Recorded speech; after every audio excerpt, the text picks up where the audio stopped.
I'm Robert Dujarric from Temple University Japan campus. If you get an invitation from us directly, you can give us your business cards and we'll put them here. Just a few other things. If you have a mobile phone, put it on vibrate. We are video recording this, right? So during the Q&A, if you don't want your voice to be recorded, speak from your seat. If not, come up to the microphone, and that would actually be better for the audio. But if you don't want to be recorded for posterity, stay where you are. And afterwards, at 2000 hours, we're going to have a reception on the second floor, and our student workers will escort you there. So the only thing we're missing is our honored speaker. Oh, here it is. He's coming. Big clap. Thank you, Robert. I'm serious. I actually made notes, which if any of you know me, I never make notes for my presentations. This is a really difficult talk. It's difficult, I mean, not because the material is particularly hard to understand. I just spent the last week giving lectures on a speaking program for the State Department on exactly this topic. So I know what I want to say. It's just depressing. It's depressing as hell. And I think we had an example of that this morning. And the reason is these are really important and serious issues. And unfortunately, we're being reduced to reality show TV. And you know, it's difficult to remain objective. I mean, this is, you know, we're looking at a presidency that seems to be rejoicing in just scattershot policy reversals, personality clashes among his staff, cliffhangers, stay tuned next week for those tariffs. And all of this is being done when the stakes are extraordinarily high, when lives are at risk, when, you know, the well-being of countries and of regions is potentially being threatened. And thus, as I contemplated how to go through these remarks, I'm trying to figure out a way to make it both interesting and different from anything that all of you would, I presume, reasonably intelligent people can figure out, how to offer you some insightful commentary. I'm not sure if I succeeded. And if I don't want to hear about it. But let me see if I can offer you some thoughts about ways to think about this policy. First, and by the way, if I do start descending into invective, into petty stuff, stop me. First, I think we have to talk about the personality of the president. Mr. Langley. How are you doing? It's been a long time. Yes. You know, the bottom line is the president fashions himself the decision maker. He's the smartest guy in every room. He's the one that knows how to make the decisions, and he doesn't need help making them. He believes in chaos, in unpredictability. He believes that if you telegraph what you're going to be doing, then that allows your adversaries to get in front of you, to somehow or other minimize the effects of what you're trying to accomplish. The bottom line, unfortunately, your allies need to understand what you're doing as well. And policy and stability are oftentimes a function of predictability. Alliances in particular depend and demand an understanding and a common ground. And a whimsical, if you will, president doesn't necessarily lend itself, I think, to the foundation of stable and enduring alliances. And finally, this is a president who rejoices in breaking precedent. I mean, all you have to do is tell him that either his predecessor did something and he'll do the opposite, or tell him that no one did something or it had never been done before, and that's every reason for him to do it. And unfortunately, quite often, that is the reason why he does it, precisely because it's not been done before. He likes to do what he's been told he cannot do. All of those are functions of the personality of the president, and I think they're all, sadly, and I was having this conversation earlier this afternoon, sadly, this is a president for whom his personality and the psychology of the individual tells you a great deal about what the policy will be. I mean, we can study the psychology of presidents, and everyone does, but I'm not sure that those studies would have told you what a particular president would have done in certain circumstances. I think with this president, sadly, it does. Second, let's talk about processes of foreign policy. Now, obviously, given what I just explained to you, the notion of an actual foreign policy process seems to me to be kind of a laughable concept. If he fashions himself a decision maker and makes decisions off the cuff based on what his gut tells him, the idea that there is in fact a foreign policy process doesn't grok. They don't fit together. But it does matter. I mean, if you think about, you know, in the wake of the departure of Robert Portman, who was the deputy chief of staff until a few weeks ago, you know, the argument was that the tariff announcement was made because Portman wasn't there to control the paper flow.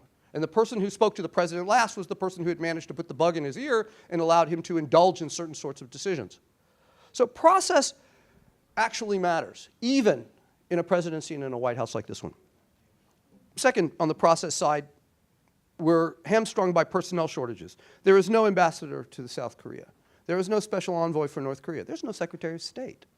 There is no Assistant Secretary of State for East Asia and the Pacific. Susan Thornton has been nominated. I understand she actually had a hearing last week. My guess is that nomination will be pulled because she has enemies both in the White House, I think, and in some of the administration loyalists within the State Department. So it's not clear who is leading, your team on East Asia and on point for some pretty critical issues. There are, of course, shortages throughout the Department of State, and the numbers there in terms of career ambassadors that have retired, positions that remain either unfulfilled or the people that have left is extremely high. Third on the process side is personnel. And I think we had my notes say that his choices are troubling. I think we had an interesting example of that this morning with the dismissal of H.R. McMaster as National Security Advisor and the identification of John Bolton as his replacement. Bolton is a enigmatic personality. I mean, the lines that I came across during just trying to remember what sort of character he was. He's never met a war he didn't like. He is, as Chris Ford said, the quintessential kiss up, kick down kind of guy. He's a bully. He has been charged with insubordination by his superiors in the State Department when he was there previously. Mr. Bolton is, interestingly enough, while he is inclined to encourage the president's, some of his more extreme views, at the same time there are differences on some important issues, which I'll come to in a moment. And I think it's kind of curious as to how, particularly in the position of National Security Advisor, how that's going to work. I mean, traditionally, the National Security Advisor is someone who, again, manages paper and manages the process. He's someone who, in the most admired examples of national security advisors through history, for example, Brent Scowcroft, is someone who is a neutral arbiter, who makes sure that the president understands the equities in any particular national security situation, understands the issues, is presented with all the options, or usually 3 options, and then given advice that is neutral to advance those particular, in that particular decision-making context. There is no doubt, or I have great doubts about Mr. Bolton's ability to fulfill that role as identified, as it's been historically done in the past. Of course, that's not the only example of problematic personnel choices. On the economic side, you have Larry Kudlow, who's replacing Gary Cohn at the National Economic Council, who is, as I think people have said, has never been right on any major economic decision in the last 20 years. You have Peter Navarro, who's in the Trade Manufacturing Council, who's working his way up the economic side of decision-making in the White House, who, again, apparently has a very stilted, jaundiced, and troubled view of economic relationships.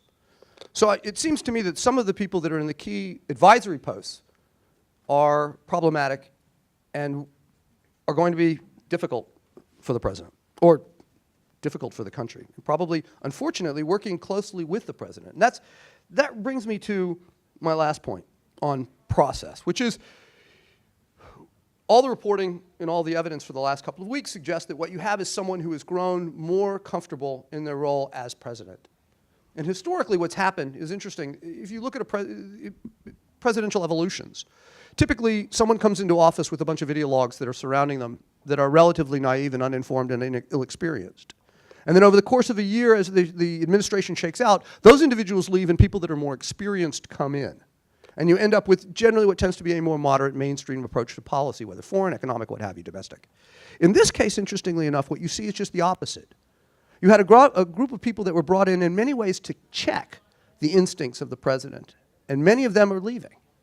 And thus, the claim is you see the president utterly, again, justified or believing that he is correct because he is the smartest guy in the room.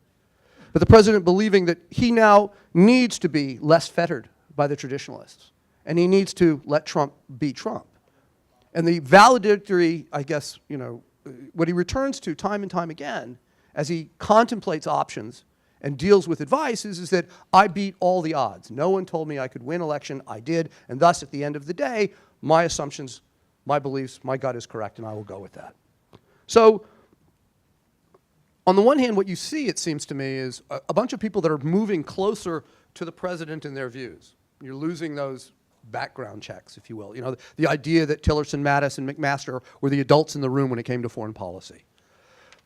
I think for the Secretary of State, it is worth noting that the replacement of Mr. Tillerson by Mr. Pompeo, which I presume will be a reasonably, I think is a done deal. I don't see any reason to think that Pompeo will not get the confirmation by the Senate, is actually not a bad thing. While I don't necessarily agree with Mr.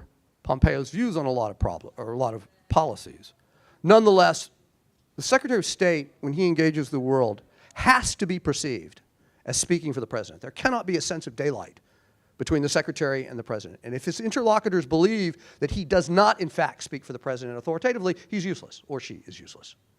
And I think that clearly in Mr. Tillerson's year, no one took him seriously because it became very clear that the President and he did not address issues the same way, that there was nothing that came out of the Secretary's mouth that you could not be certain or could not suspect would be undermined by a tweet within the next 24 hours. So to the degree that Mr. Pompeo is now going to be closer to the President in his worldview, then that's probably a good thing for American credibility and at least American representation in the world. Curiously, on one issue at least, you know, it's interesting that Tillerson was the guy who's always been calling for dialogue with the North Koreans, and it was the President that said he was wasting his time. Mr. Pompeo is in fact hawkish, as is Mr. Bolton. So now again, on that one particular issue, you would seem to see a gap. Nonetheless, my guess is Mr. Pompeo understands that his mission is to advance the President's agenda, and thus there will not be any sort of daylight for any substantial period of time. My third P, as I started thinking about this, is policies. In the interest of time, because Robert told me we needed to be brief, I'm just going to throw out stuff, and I ask you to ask questions about the things that are interesting. As we look at Asia-Pacific policy, what are the key features I think need to be explained? Number one is the Indo-Pacific as an organizing framework for engagement. The argument, of course, coming out from Secretary Tillerson's, ex-Secretary Tillerson's speech to CSIS in October of last year, was a new organizational framework which was immediately adopted in the National Security Strategy, the National Defense Strategy, et cetera, the NPR. It's become the framework for thinking about the region. The fact is, this is not new by any means. As most of you should know, Prime Minister Abe articulated it originally in 2006 or 2007, a speech in Delhi. It's been adopted by the Obama administration. Kurt Campbell, and as I recall, Secretary Clinton repeatedly made reference to the Indo-Pacific when they talked about the rebalance. And it's been adopted by the Australians, by the Indians as well, and Southeast Asians. So it's not new, but it seems to me that at least it acknowledges a larger strategic operating sphere, although there are some important questions that we can delve into if you're interested, into where exactly the Indo-Pacific stops. The definitions in Tokyo, in Canberra, and in Washington, I think, are very different, and those are important. Two, significantly, the adoption of the Indo-Pacific is intended to draw India into strategic calculations, and while we're not supposed to say this, and no one will say it out loud, it's whispered, of course, that it's about using India as a strategic counterweight to China. In all of the discussions that have to do with the operationalization of the Indo-Pacific, that comes through without anyone explicitly saying it and everyone denying, of course, that that is the intent. But nonetheless, when you have drawn out conversations and when you talk with people and you have a couple of drinks, they generally tend to acknowledge that it's really about, at some point, providing a strategic counterweight to China. Third, if you look at the talking points that are in circulation that have just come out about the Indo-Pacific, they take for granted this notion of a geostrategic shift in power to Asia, which I think is important. It doesn't suggest that somehow or other this is a fad, that it represents anything other than the same basic operating principles and organizational principles of the rebalance in terms of the emergence of a new tripolar global order, which I think is a fundamental structural shift that we have not yet begun to deal with and won't. Fourth, critical to the understanding of the Indo-Pacific and the Trump administration foreign policy is this notion of the reemergence of great power competition. I want to suggest to you that that competition is primarily economic. Certainly that there is a military component to it, and we can talk about that. But nevertheless, if you look at the way that this policy is being operationalized, it's really about coming up with economic counterweights. And Russia doesn't provide much of an economic presence. What was it? Senator McCain's comment was, well, Russia is a gas station masquerading as a country. I prefer to think of it as a gas station with an ATM machine. But nevertheless, Russia isn't going to provide you an economic counterweight. China is the economic competition. And so the question then becomes, to what degree are the Americans and the rest of the West prepared to engage in that competition in a meaningful way with the Chinese? And that brings me to the fifth point, which is the fundamental dilemma for the Trump administration policy, when it comes to the Asia-Pacific. And it's reflected in all this talk about tariffs that we keep hearing and keeps coming back, and that is, make America great again, whatever that means, ultimately reduces to the idea that investment needs to return to the United States and trade balances need to be recalibrated in ways that money flows into the United States rather than flowing out. That's the sine qua non. That's the bottom line. So basically what you're saying, in an era in which economic competition is absolutely the defining feature of the international and regional global landscape, the United States is basically saying we're not competing. We're not going to be putting money into the region. We're not going out to buy friends.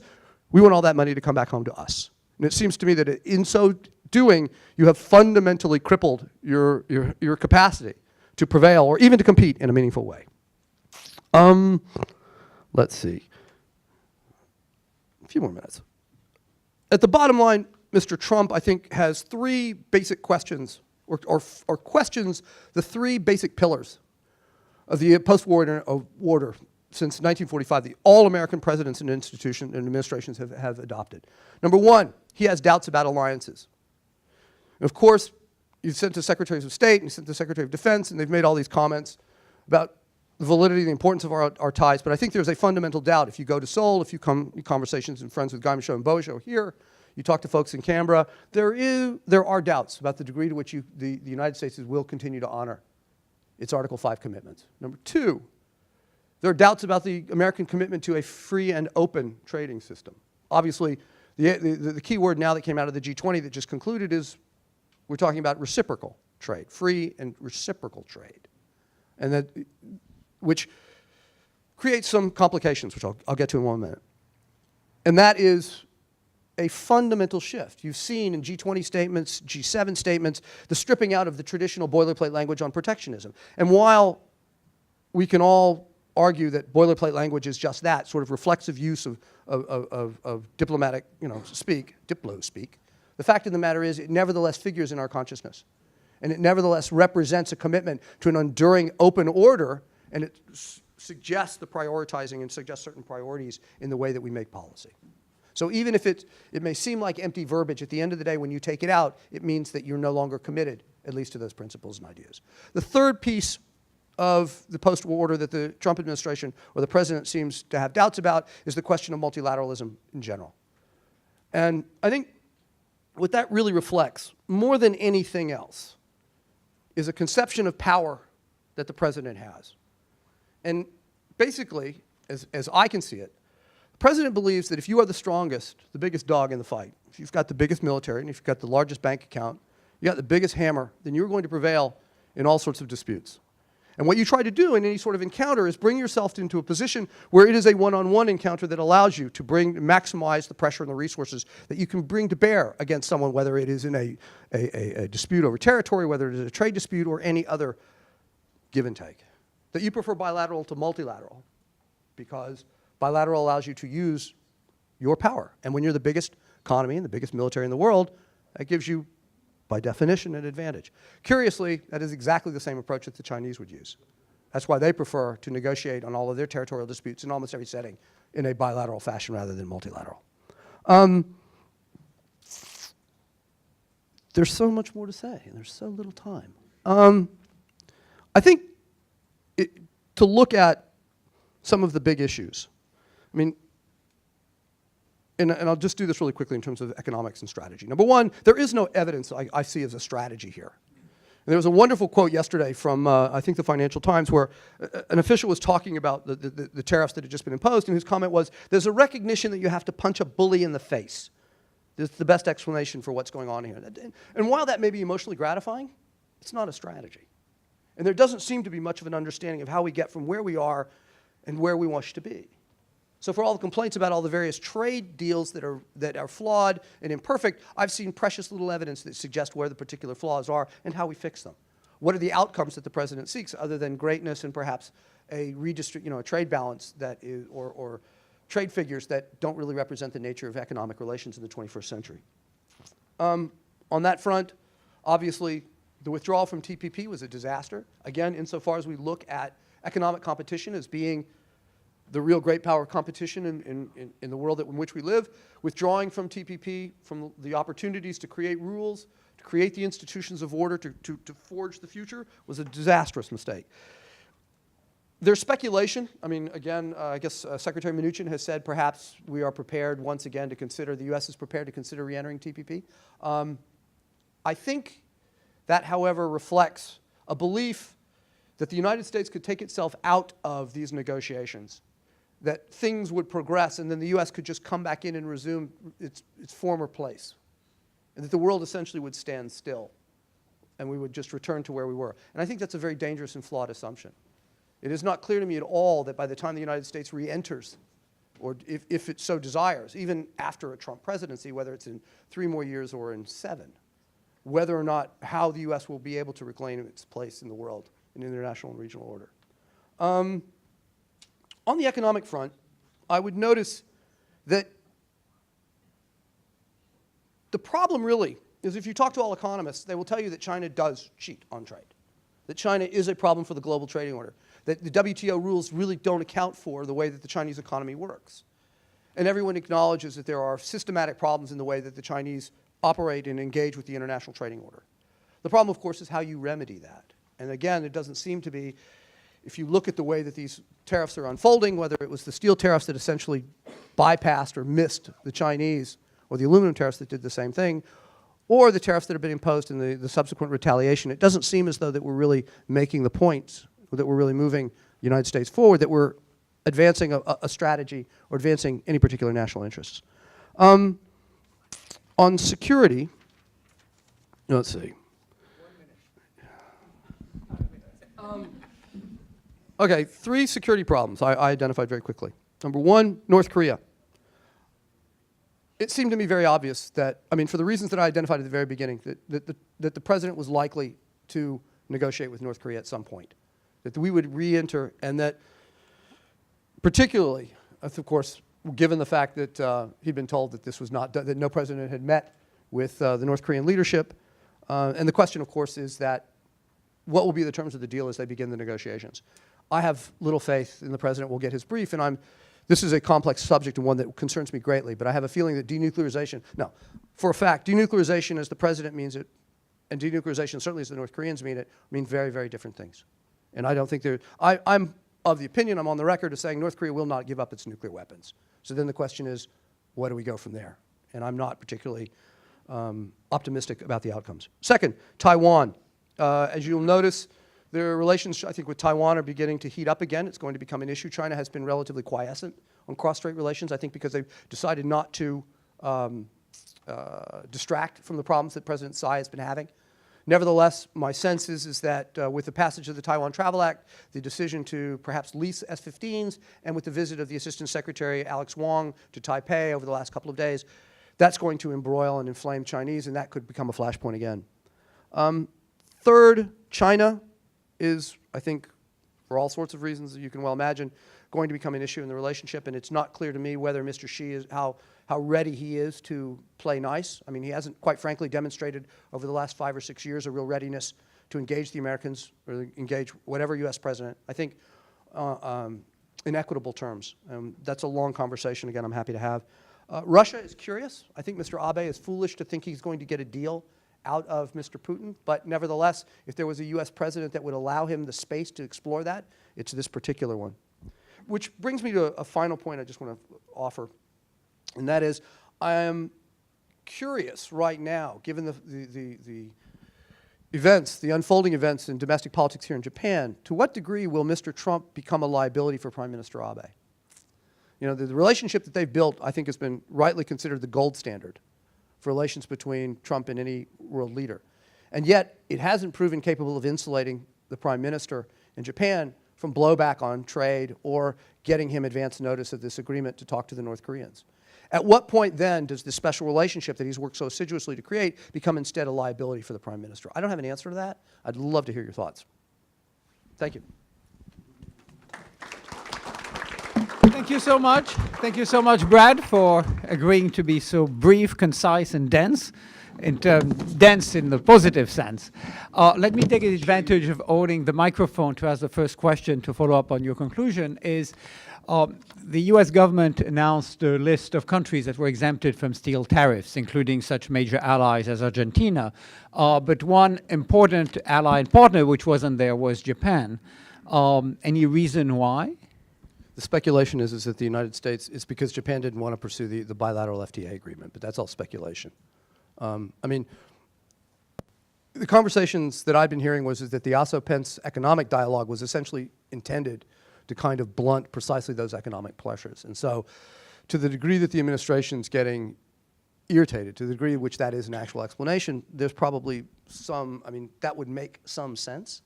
I mean, the one thing that, the one constant in Mr. Trump's political career has been his animus toward, an antipathy towards Japan and its trading policy. So the idea that he would go after them strikes me as being perfectly consistent for once. Yeah. Well, I promised the most dynamic Q&A session in the history of TUJ. So raise your hands and Brad will recognize you or not recognize you. Yeah. Well, okay. Yeah, I think it's very interesting time these days because the difference between the pro-Trumpers and the anti-Trumpers is so big that it's not only they see a reality through different filters, the globalist filter and the nationalist filter. I feel sometimes they live on different planets. It's pretty clear to me from which planet, on which planet you live. It's the globalist one. So every single thing you said, if I look at it through the nationalist filter, I could interpret completely differently. So I'm trying to look at both sides of the issue. So just one question to you, just as the obvious declared globalist.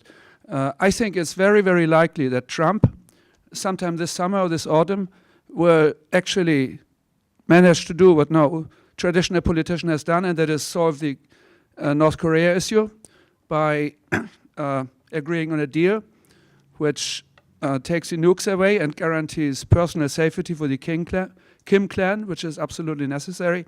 Now, maybe you don't believe that happens, but I assume it will happen. And my question to you is, if that happens, will that rattle your worldview a little bit, and will you consider that maybe your globalist filter, where Trump is the idiot, will change a little bit? So please. I didn't call him an idiot. He's a savant. He has an extraordinary capacity to read a room. No, I'm not trying to be rude. No. I understand. No, that's fine. I can't. I'm sorry. I mean, in my engagement with the North Koreans, I can't see them giving up their nuclear weapons. I mean, they need it as a tool of survival. They need it as a tool for personal security of the regime. It's the only thing that differentiates them between South. It's the only thing that gets them attention. You know, the North has been given security guarantees and assurances before. Yes. The deal that I mean, my understanding, what the North Koreans want is they're prepared. I mean, and I've met and talked to North Koreans on many, many occasions. I mean, what the North Koreans want is to be treated as an equal to the United States. And I accept that on a particular diplomatic level. I don't accept that on a strategic nuclear level. And what the North Koreans, and what that therefore means is that they believe that they're entitled to negotiate with the United States as a nuclear power like the Russians. And thus, what they want, when he talks about denuclearization, what he means is he will give his nuclear weapons up if the United States will withdraw its nuclear weapons from the Korean Peninsula and withdraw its extended deterrent. Now, my concern is precisely that Mr. Trump will accept that deal. Can I just very quickly? Okay. You've given us the old playbook. It's changed now. I hope I'm wrong. Yeah. So thank you for Sure. your outline of the external environment changes that's going on, and like the geopolitical forces that you outlined in the earlier part of the speech. Mm-hmm. My question is, what is driving? Well, if you take away Trump as a person, and I know he's a polarizing figure, what is driving like the U.S. foreign policy? Is it the changes to the environment that you outlined in the beginning, or is it a domestic kind of self-doubt and the fear of losing competitiveness to China? And is this a temporary kind of phenomenon, or will this last, the next 15, 20 years? It's a great question, and it actually goes to the globalist nationalist perspective. I mean, the bottom line is that the world is changing because we're dealing with a fundamental shift in the way the world works, right? And I mean, the crude, simplistic way to put it is that we're used to having decisions made by people that are, transatlantic in origin, which is, to be, depending on how much I've been, my attitude, my mood, it's a bunch of white guys like me making decisions for how the world works. And that's not how it works anymore.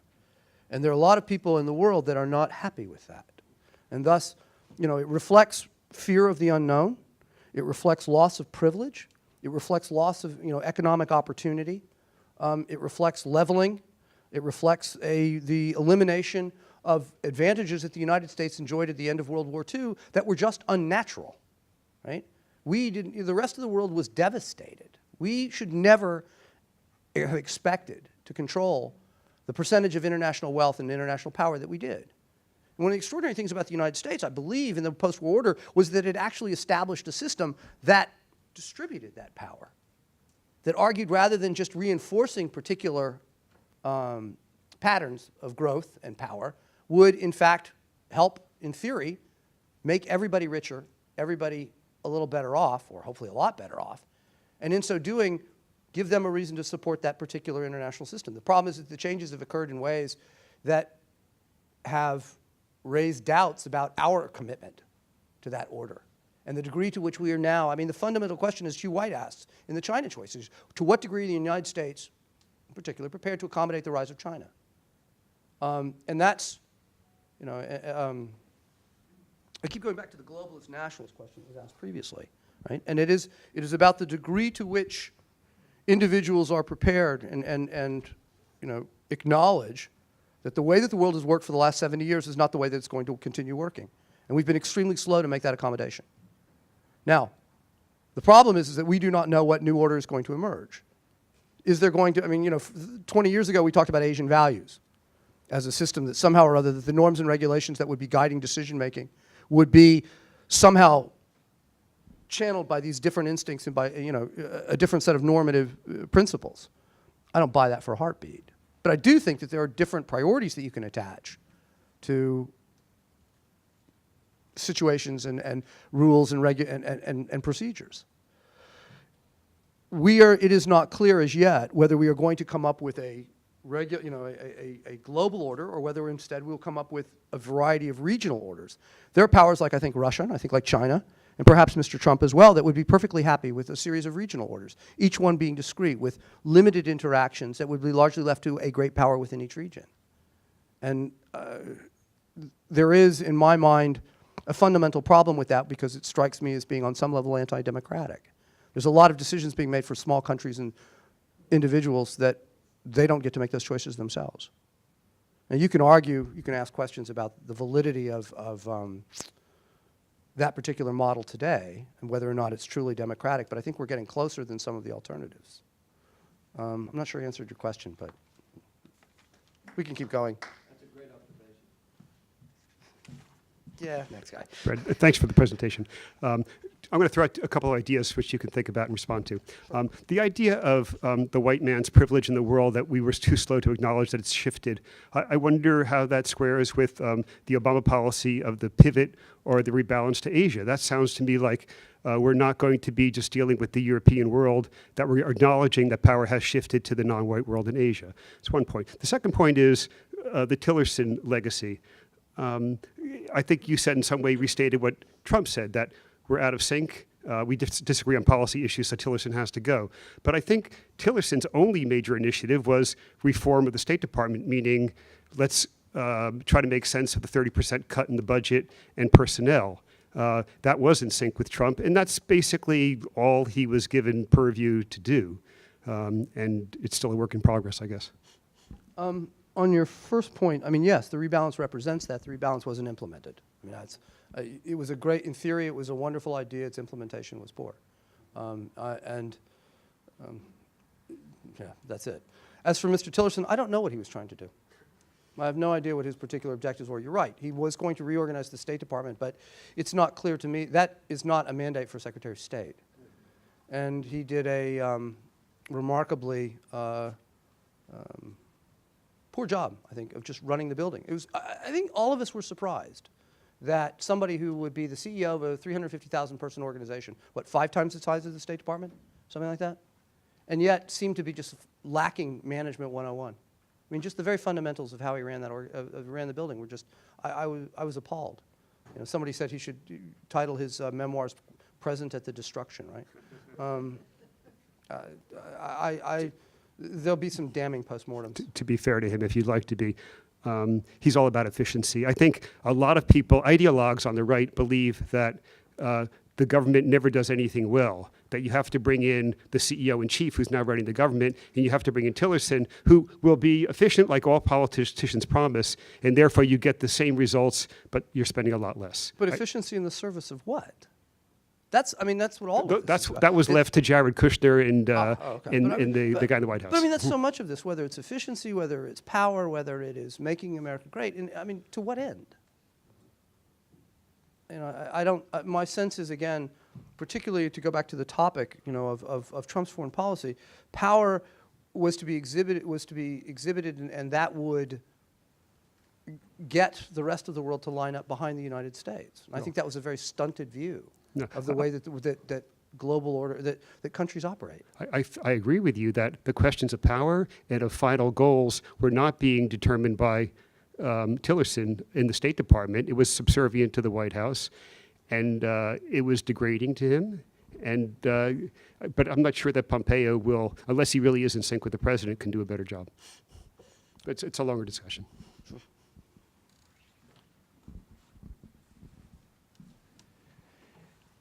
How do you evaluate the evaluators? By which I mean, as you travel across the various capitals and talk to various officials and whatnot, the ones charged with dealing with the United States and figuring out what the heck we're doing over there, how do you size up their capacity to understand what's going on? Are they generally on point? Are there blind spots? How are they doing? They're confused. They're really confused. They don't understand what is being done and why. I mean, they're struggling the way the rest of us are. So it's difficult to fault them, and they're trying. I mean, I think what's extraordinarily admirable about, for example, Prime Minister Abe, is the fact that he has recognized that the United States is not going to be fulfilling the role that it has, and he has to step up to fill that role. And that's, you know, that is really out of character for Japanese prime ministers, and he's done a great job. I'm trying to think. Chancellor Merkel has tried to do that. She's faced her own domestic political issues as well, and she's going to be hobbled. I mean, what do you have? Emmanuel Macron in France, who is going to try, but I just frankly don't see him as a world figure. The way he's stepping up, I mean, the Paris Accord has got his fingerprints on it. But you know, I think there is an attempt to understand, and I get this is the question that all of us. There's two issues here. One is, what is the United States trying to do? And I think we can understand that because it's a fairly crude and formulaic kind of approach. The second piece, however, is that when the Trump era is over, where will we be? And where will, you know, there's a group of folks working on foreign policy that are trying, you know, that are worried about the erosion of norms, about civility within political discourse, that deal with, you know, the fraying of the institutional fabric in Washington and in larger international institutions. I mean, is the WTO about to be permanently crippled? And again, it's hard to tell because on the one hand, the Trump administration is talking about trying to rally allies, partners, to use the WTO, and at the same time it's withdrawing its support for the selection of appellate judges, which is essentially crippling the organization.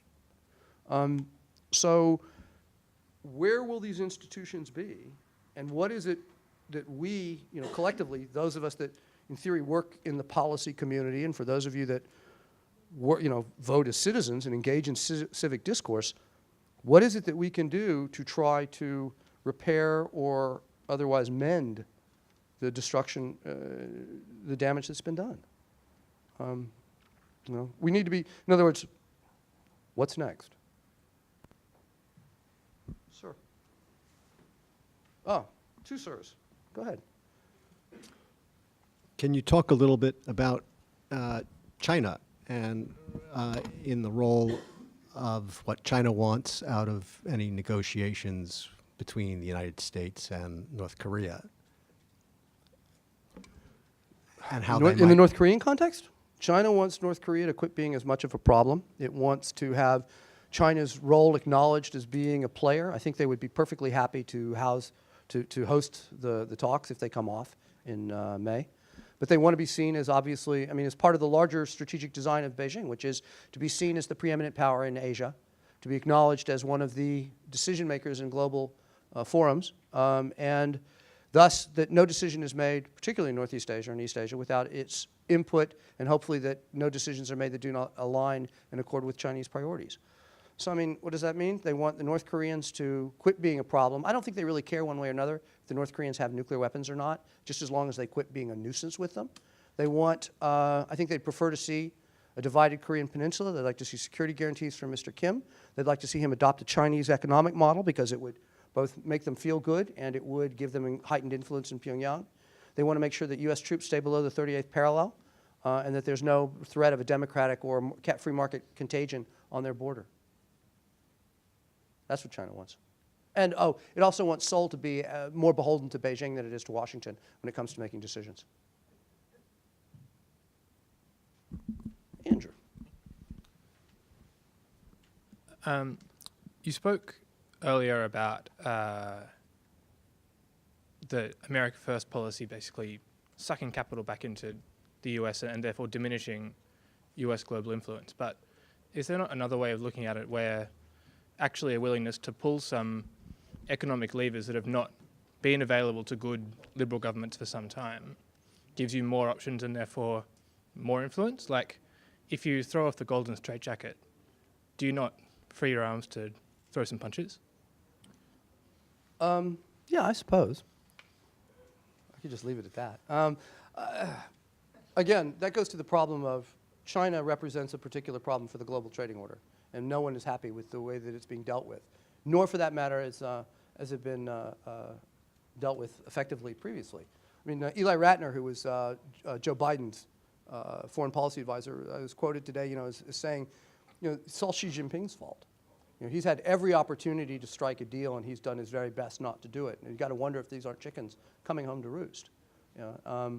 So there is a degree to which China is a problem, and we have not come up with a means to address it. But I would suggest that if, in fact, we wish to somehow, the way we deal with China, in my estimation, is that you create a coalition of forces that tries to reinforce Chinese behavior in ways that are consistent with existing global norms and global institutions.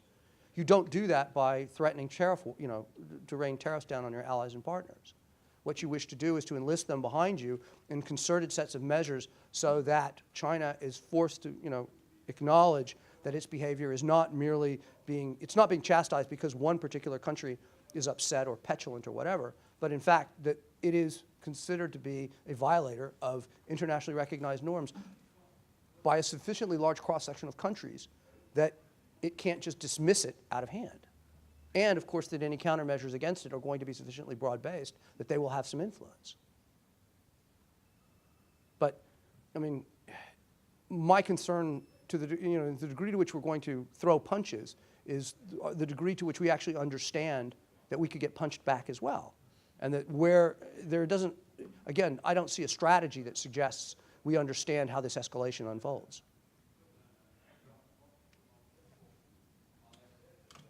Sure, actually, you coming up to ask a question? Yes. Sure. And then you. Okay, so a few weeks ago, or a few months ago, I guess, the Pentagon said that the primary focus of defense policy in the United States was shifting from terrorism to great power conflict. Right.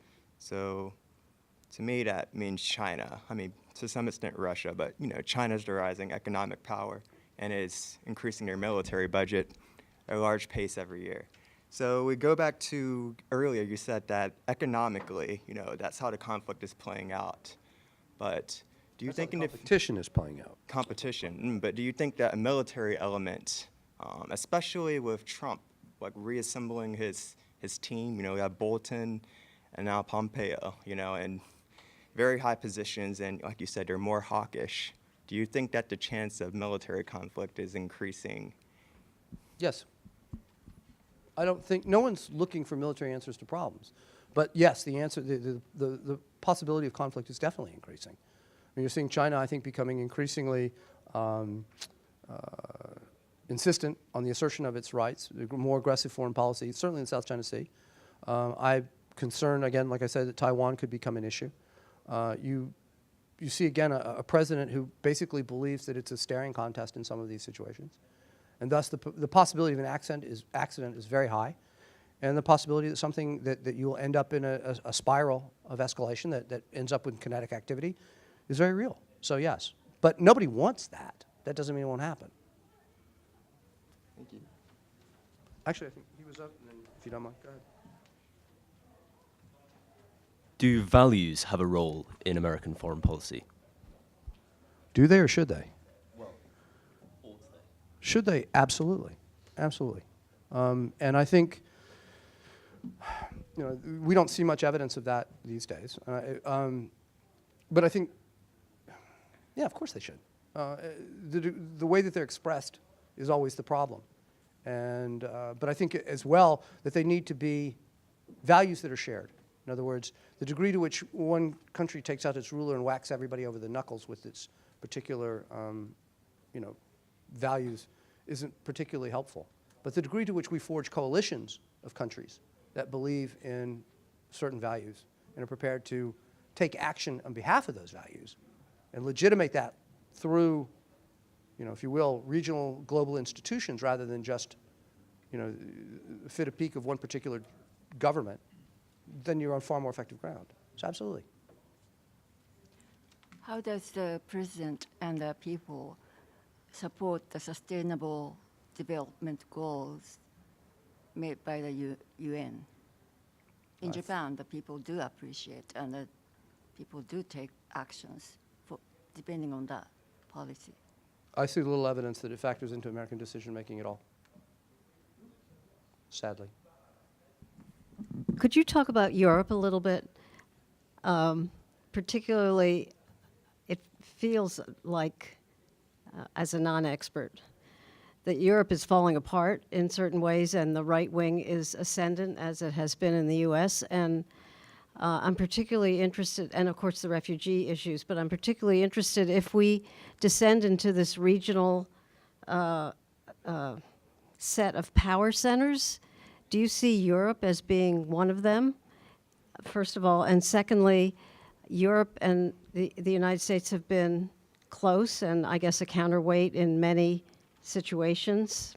And I guess I feel like Europe will not be able to play that role in the future. So I'm interested in your, it's a big question, but I'm interested in your brief answer.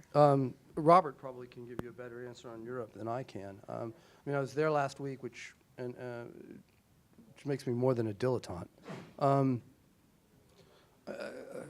mean, Europe's got its issues, and I think, but I sometimes wonder if they're not overstated. I mean, you seem to see, there's certain, of course, resurgence of nationalist groups and right-wing groups, but there also looks to be a countertide that's occurring. You know, right now, I spent the last week in Italy, and so everybody was all talking about the crisi of Italian politics, and I was reminding everybody that every time I've been in Italy for 30 years, there's always been a crisis of Italian politics. You know, this doesn't look to me to be any worse than it's ever been before. But, you know, what's interesting to me on the transatlantic relationship is the degree to which it seems as though the current administration is hostile to the idea of Europe. You know, and thus, you know, I think, you know, the president supported Brexit and would like to see other countries follow. I think that, you know, he sees EU as an economic competitor, back to our great power competition, and sees the EU as taking advantage of multilateral rules to weaken the United States. So, I mean, again, this is one of those moments where you see a fundamental question about a commitment to a verity of American post-war foreign policy. But as for the dynamics of the continent, I'll defer to Robert on that one. Maybe over wine or something. Talk about it during the reception. Oh, there you go. Receptions work for me. European wine? French wine? We'll talk about it during the reception. Ah, yes. Sorry. May I try again Sure. at this question? So I'm not promising a better answer. I'm not articulating the question correctly, I don't think. I'm curious about how much the American foreign policy right now is reflective of the domestic situation, and how much what you're outlining as the Trump worldview is shared by the mainstream, Main Street people in let's say like, you know, Iowa, Arkansas, Michigan. And the reason why I say this is because, you know, domestic policy can change, and it can be a moderating force or extreme force, depending on what happens, let's say, in the November election. And I'm just curious whether this is a long-term kind of change in paradigm, or this is going to be short-term, and if Trump loses, or if the House Republican seats go the other way in November 2018, it's going to flip again. Well, so you know, that's the... Be careful. I mean, you know, the strange bedfellows argument. I mean, it's many of the Democrats that are most supportive of Trump's economic policies at this moment. So it flips in a couple of ways. I mean, you know, if you look at the Obama presidency, the fundamental premise was we had overextended and that the United States needed to refocus its attentions at home. And so I think the Trump presidency has just taken that further. So that is a perfectly consistent view. And if you look then at the public opinion data, suggests that there is an agreement more generally that we have squandered resources, trillions of dollars, and it's hard to argue that overseas commitments have been made without thought, and treasure, lives, et cetera, have been lost. And that we should rethink the commitments that we make and the basis upon which we make them. And I think that's what President Obama was trying to do. And you know, it cost him a good bit of grief, for example, in Syria, in Libya, et cetera. But nevertheless, the public opinion data, as far as I can tell, suggest, however, that there is no support for American isolationism or withdrawal. They don't think that the U.S. should be the world's policeman, but we never did. We always believed that we should be leading the world in a concert of nations and working with like-minded countries to advance larger sets of interests and principles, norms, supporting institutions. There's only a few cowboys that are out there that believe that we should go alone, hell or high water, whether that's advancing into war zones or withdrawing. So the consensus of American foreign policy, as best I can figure, is fairly consistent. I used to believe that really all it took for the United States to get its act together would be one good budget deal. This was back in the Obama era. But the fact of the matter is it's more than that now. I mean, we've got a budget deal, a $1.3 trillion, 2,200-page bill as of last night or this morning or whatever. And that's not going to do the trick anymore. The problem in the United States right now is the partisan divisions in Washington. Is that there is no sense of shared purpose among the political parties. There's no sense that the partisanship has so poisoned everything that gets done in Washington. And it is extending, unfortunately, into media bubbles and into communities in the rest of the country as well. That we are isolating ourselves and drawing walls. You know, that there's a survey now that shows that more people would be more upset that if their child marries someone from the opposite political party than if they married someone from another race or ethnic group. Yeah, it's partisanship. And I mean, at the end of the day, there needs to be the end of this focus on scoring political points and an acknowledgement that the country has to work together and work together. And you know, this globalist nationalist, to go back to that question, to some degree it's a false dichotomy in the sense that what you really, you know, we need to be focusing on making sure that there are opportunities for all in the country. And thus, you know, the United States has the resources it certainly can bring to bear and to support people that have been left behind, that have not enjoyed the gains of the last 20 years. But that would require conscious political effort to do that. And unfortunately, no real political effort is possible, or no kumbaya moment, no great consensus is possible in the prevailing mood. And I don't know anymore what it would take to break it. But until the partisanship in Washington goes away, and until you recognize that more has to be done for the least advantaged in the society, then we won't fix the problems. And the United States will continue to be riven, and we will then not be able to make this, you know, to make the contributions to the world that, you know, I believe that we're capable of making, and we should be making. I was on my hobby horse for a minute there. A little preachy stuff. I'll take advantage of chairing to ask the last question. I think as the first. You talked about growing partisanship. But if you look at, say, the evolution of the past 30 years, the center of gravity of a Democratic Party has actually moved almost to the center, clearly even compared to the 70s. The center of the gravity of the Republican Party, on the other hand, has moved totally out to the right, or whatever you might call it. It's sometimes beyond the right. So is it really a question of an increase in partisanship, or the fact that one of the major political parties has veered very much away from the center compared to where, say, the 1970s, for example? So that it's not that both sides have moved away from the center, but one is essentially responsible for it. I mean, as a Democrat, that's a very gratifying thing to say. But, you know, that's Tom Mann's theory. What's the book Tom Mann and did a... Yes. Right, Mann and Ornstein make exactly that case, and they've got the data to prove it. Okay, so what? At some point, the gap has got to be bridged. And at some point, you've got to find the common ground. And, you know, maybe whether that means pulling the Republicans back to the center, good luck. I mean, I don't have an answer for that, Robert. I mean, I don't work on domestic politics, thank God. But you know, at some point, you've got to recreate a political center where people can find common purpose. And I mean, everyone seems to be suggesting that the answer here is local politics. But you know, if the infection is as pervasive as everyone seems to be suggesting, that even that's very difficult as well. And you see, you know, bubble communities popping up, you know, and you have, gerrymandering isn't so much the problem as is self-selection in the way people live in their lives. So I don't want to give up yet, but it's really hard to be optimistic. Okay, we have time for one last short question. So Michelle, will be you. Brevity is a sort of wit. Okay. Hi, my name is Michelle, and I'm from South Korea. Yeah. Okay. So I'm gonna. I think you talked about this already, but so you said during your presentation, which was excellent, by the way. Thank you. Oh, okay. So you talked about how Trump's administration has generated thoughts about multilateralism in general, like, you know, defense of the allies and, you know, free trade. And